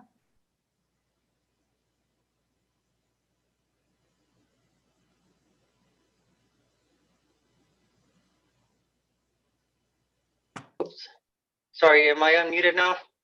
Yes. Okay. Thank you, Mr. Chair. I just have a couple of questions in regards to a few of the items that the public had raised concerns about. Number one, so we heard from quite a few of the speakers about the cross-phase grading in regards to the dust control. That's one thing, phase 1 to phase 2. And also the additional request for conditions of approval to stop the grading at 30 miles per hour or at the request of land use department in the case that there is excessive dust that's being created. Can those both be addressed by Ms. Jenkins? Happy to. Thank you, Chair Gutierrez, Commissioner Garcia, and Planning Commissioner. So let me jump over to that exhibit that I showed previously. So with respect to how the infrastructure is going to be phased, as I mentioned, the only activity that will happen in phase 2 while we're grading phase 1 is the depositing fill in this area here. Again, we got to put the dirt somewhere and we really only want to move it one time because that is in everybody's best interest. So dirt that is pulled out of this area will be deposited here, and it will be stabilized and tackified and protected from any sort of disturbance. And this will not be touched again until such time as we segue into grading activities here, which we won't do until phase 1 is in a stabilized condition and stable as the neighbors had stated. And so a stabilized condition means we've got at least base course down on the road beds. We, at that point, we're going to have kind of the home pads or the lot pads will be graded out. Our ponds themselves will be graded out. And any of those areas, as the dust control measures require, that, aren't going to see any kind of imminent additional activity, they will be stabilized with tackifier. And so once phase 1 gets to that level, then we can pivot and start grading in phase 2, which is these, kind of the bookends, if you will, of phase 1. So we have phase 2A here and phase 2B over here. And with respect to the request regarding, yes, the city already requires any grading activities to cease in the event of wind speeds exceeding 30 miles per hour. And frankly, if there is an excessive, dust situation happening, the city has the power to shut us down regardless. I mean, they just do. So if the land use department is getting a complaint and they come out to the site and they see that there is a serious problem happening and the wind speeds are 28 miles per hour, they're going to shut us down, period. And I think Dee could probably speak to that, but that is my understanding. And so we are fully aware and understand that. Okay, thank you for that explanation there. As well, I'd like to also just ask if the traffic impact analysis can include a study. Well, when you are required to do it during the actual peak times that the school is in and out. Absolutely. And we just schedule our counts, our afternoon counts. We just schedule them a little earlier. So instead of starting our PM count at 4, we start them at 3:30 or we start them at 3. We're definitely intending on doing that. Okay, thank you very much. You've answered all my questions. Great, thank you. Thank you, Commissioner Garcia. Anybody else from the commission? Commissioner Picarello. Hi. The grading, the plan with the gabions that you just had up,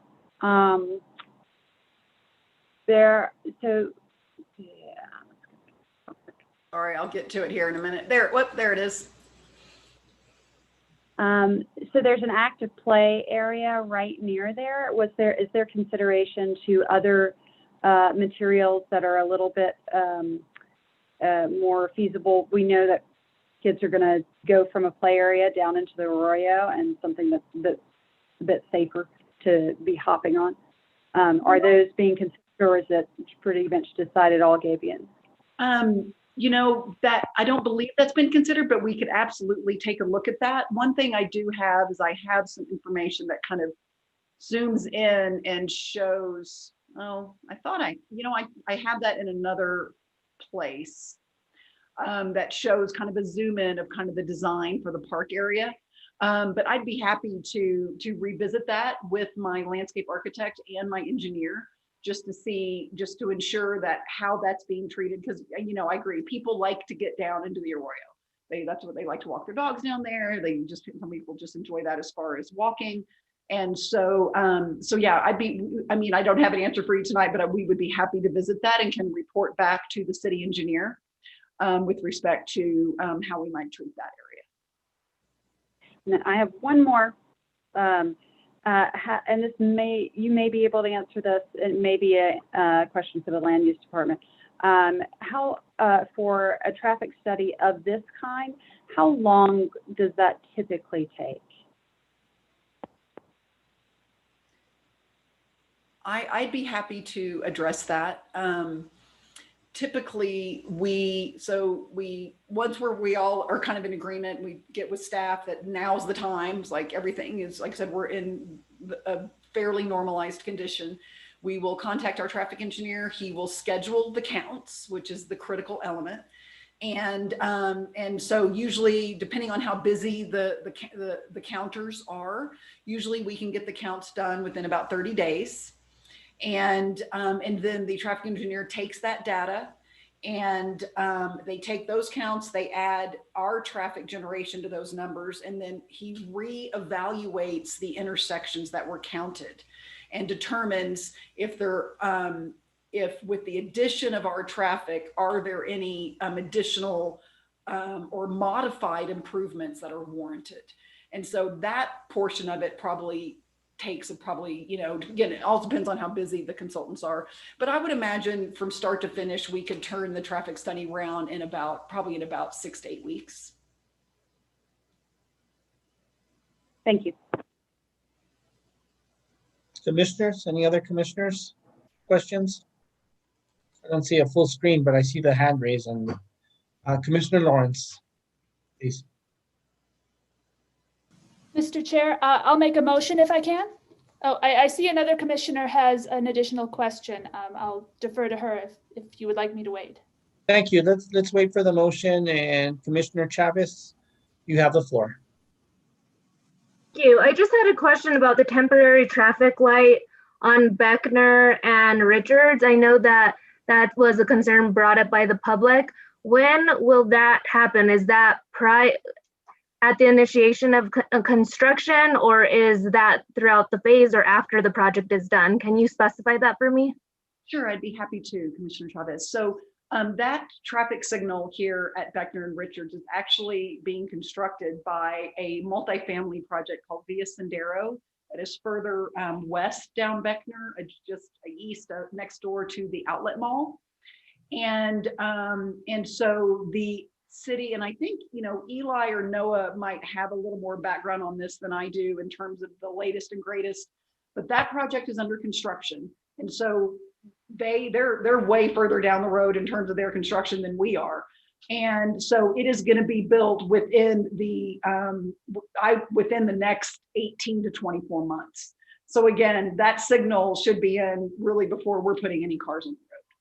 So I mean, we're on a parallel path with that project, but they're further along than we are. And of course, that's a 2-year build, you know, because it's just one site. So so I would expect that signal to be installed within the next 18 to 24 months.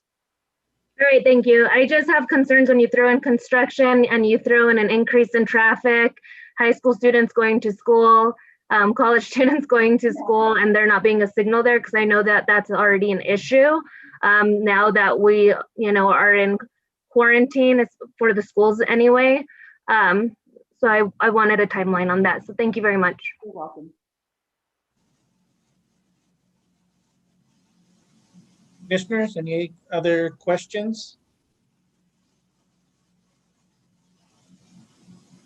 Mr. Lawrence, before we do a motion, I just have a quick question. Richard asked that condition number 14 be adopted about stop at 30-mile-per-hour wind speed as a result of excess dust. Staff in Ross's Peak, did that ever come to where they had to put a stop to the construction? Chair Commissioners, the city engineer, Dee Beingesser, is here, and I think she could probably answer that question for you. Thank you, Mr. Burke.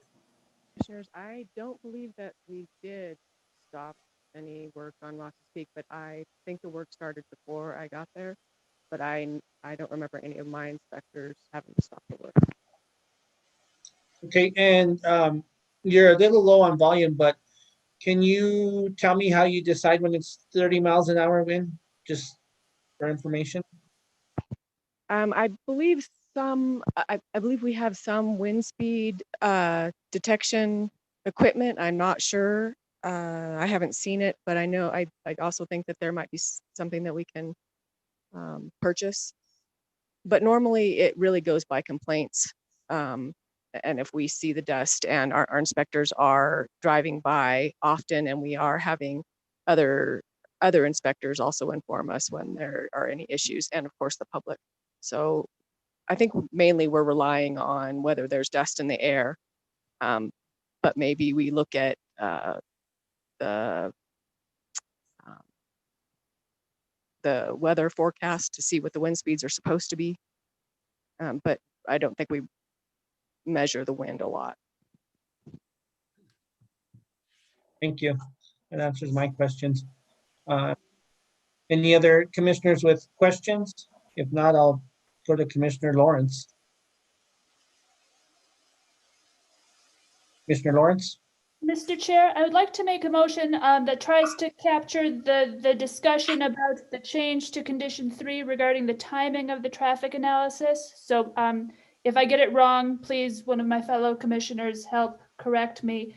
I would like to make a motion to approve the final subdivision plat for case 2020-2924, subject to the conditions of approval and technical corrections recommended by staff, and with a change to condition of approval number 3 to time the traffic analysis at phase 3, or when it is feasible to count post-COVID traffic, whichever is first. Thank you, Commissioner Lawrence. A second on that? Commissioner Faulkner to second. Thank you. Is there any discussion from any commissioners before we take a vote? Okay, I don't see any. So Melissa, if you'll take a roll call vote, please. Yes, Commissioner Chavez, Yes. Commissioner Clow, Yes. Commissioner Faulkner, Yes. Commissioner Garcia, I'll vote yes. Commissioner Hogan, Yes. Commissioner Lawrence, Yes. Commissioner Picarello. Yes. The motion has been approved. Thank you. Do we now need a motion for the findings? Mr. Chair, I will make a motion to approve the findings of fact and conclusions of law for case 2020-2924 as proposed in Exhibit A2, corrected as necessary to include the change to the condition and approval. And also, I saw there should be a correction to the date at the bottom of the findings and conclusions to the correct date, January 21st. 2021. Commissioner Thank you, Faulkner, second. Thank you. So the motion by Commissioner Lawrence, second by Commissioner Faulkner. If you'll do a roll call vote, please. Yes, Commissioner Chavez, Yes. Commissioner Clow, Yes. Commissioner Faulkner, Yes. Commissioner Garcia, Yes. Commissioner Hogan, Yes. thank you, Commissioner Lawrence, Yes. Commissioner Picarello. Yes. Mr. Chair, the motion has been approved. Thank you. Congratulations, Ms. Jenkins. Thank you all very much. Really appreciate it. Have a good evening. Thank you. Moving on, I think it's staff communications, but I don't have it open. Is that where we're at now? Yes, Chair. Thank you. I was just trying to bring this up for you to further congratulate the planning commissioners, the new members. I just kind of wanted to go over in case some of the existing commissioners who were reappointed didn't know their dates. I wanted to kind of go through the dates of your terms in case you didn't know that. So Carly is representing District 2 for a 2-year term from till January 13th, 2023. Commissioner Chavez is, I'm sorry, I was using first names. Commissioner Chavez is going to be on a 2-year term also till January 13th, 2023. For reappointments, Chair Gutierrez for District 1 is going to be a 1-year reappointment till 1/13/22. Commissioner Lawrence is going to be a 2-year term until 1/13/23. Vice Chair Hogan is a 1-year term until 1/13/22. Commissioner Faulkner is going to be a 2-year term until 1/13/23. Commissioner Garcia is going to be a 1-year term until 1/13/22. Commissioner Setenia is going to be a 1-year term until 1/13/22, and Secretary Clow is still the member at large and is going to be a 1-year term until 1/13/22. But I see that Sally is actually correcting me and saying it's going till June. So Sally, and kind of the reason for these terms, they're stipulated how many commissioners get 2-year terms and 1-year terms. So that's written in ordinance. And also then we have to have overlapping terms so that there's no gaps. So we had to, there was a methodology behind the madness of creating the terms and who gets 1, who gets 2. I won't get too much into the weeds, but I did want to congratulate you on your reappointments. And if you had any other questions for us. So Sally, you wanted to chime in and say that they were June, I think. Yeah, it was just a little discrepancy between staff was recommending just from the date of the governing body meeting, but the mayor's ultimate appointments was based on the last round of appointments as documented by our clerk's office, who keeps records on all of our commission members. So I'm pretty sure it's officially through June, and then if we don't have new appointments, you will serve until your replacement is appointed or you're reappointed or you resign. So Thank you. And then also, Chair and Commissioners, we will have 2 cases on February 4th. Mark your calendars, get plenty of sleep, eat, drink water and or tea or caffeine, and make sure that will be I anticipate that to be a long meeting and a very interesting meeting and a complex meeting as well. Staff will have our full DRT there for the commission to ask questions of. We have some of our DRT members here tonight. We're going to have our traffic engineer who's on contract, Wilson & Company, who will have reviewed that traffic study and made recommendations. They will be in attendance as well for your questions. I will distribute the packets probably next Friday. It's looking like it's somewhere around the ballpark of a 42-page report. That's just staff report, and then all the exhibits, public comment will make this a very large packet. So I would encourage you to put some time aside, maybe that weekend or during the week, to read that and write out your questions and have them ready. Also feel free to ask staff questions ahead of time because I anticipate a very lengthy public comment. And I do anticipate also, Chair, that there may be some requests from the neighborhood association in that area to allow representatives to speak more than 2 minutes. That's fully up to your discretion on how you'd like to proceed with that. But I do anticipate an email request coming forward as I spoke to one of the neighborhood members for that case, which will be the Zia Station case. I think you've probably seen it in the newspaper, heard about it on the streets. And then the other case, which will be before that, will be Mira Flores final subdivision. That's the one off of Fairley Road that this commission or some of these commissioners heard at a preliminary subdivision phase in Tierra Contenta or in the vicinity. They're not actually in Tierra Contenta, but they're surrounded by Tierra Contenta for their final subdivision plat. So we anticipate that probably based on kind of the public feedback, that might be a faster hearing. So that's first. And then the second hearing will be Zia Station. And then we'll have a second meeting in February that will probably have 2 or 3 cases on that agenda as well. And then staff's looking at doing the training that we've talked about, or kind of training from our city attorney on kind of ethics and rules of Robert's Rules of Order and some other things. So I anticipate that will be on the agenda very soon, probably the 2nd February meeting. It'll probably be a quick training for some of the new commissioners and for existing commissioners. And then also, I think Eli and myself have discussed having subject matter experts such as MPO, traffic engineering, and different individuals to come talk to the commission in sort of a training type of session or study session for each of the respective subject matter experts to this commission, where you can ask them open questions about what they do. Like maybe people are concerned about water. Where's water coming from? How do we have water for all this new housing? We'll get water in here. You can ask those questions. So traffic will probably not be the first item in those series because we need to fill that position. And I would like to have a traffic engineer on staff to present to the commission to ask questions to, and we're not there yet. But I anticipate that moving forward, we will try to do this on a monthly basis, and then present this to the commission. So thank you. That's all I have.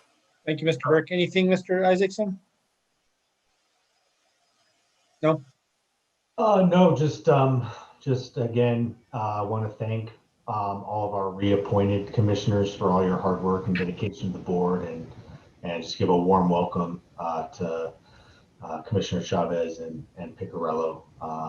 Welcome aboard. I think it's going to be a really interesting couple of years in the city of Santa Fe around planning issues. So I'm really glad that you guys have joined us and will be working with us moving forward.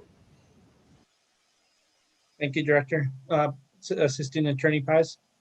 Just one tiny update. Thank you, Chair, for the commissioner's information that Daniel O'Friel has appealed the commission's decision in that I think it's 1298 Lejano lot line adjustment case to district court. So just thought I'd let you know. So we'll be briefing that before the court, and I'll let you know if your decision is upheld or not, but it's going to be a few months. So Thank you. Are you making a video for the new commissioners, or do they have to watch Zach's? I'm not going to make a video. I have sent them the link to Zach's video. I don't think I can top Zach's video, but I am just putting together a PowerPoint, mostly open government and ethics. So just a quick run through of inspection of public records, Open Meetings Act,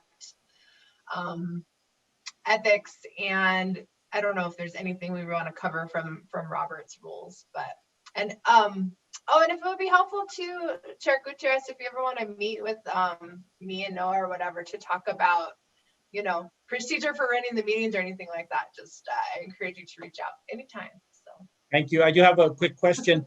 I know we moved communications from the commission to the front of the agenda. Can we reopen in case there's anything commissioners want to say before we adjourn? I don't object to it if there's no objections from the rest of the commission. Any commissioners have anything? They're all shaking their heads, ready for dinner. I guess we'll adjourn then. Thank you much and welcome new commissioners. Thank you. Good night. Night. Good night, everybody.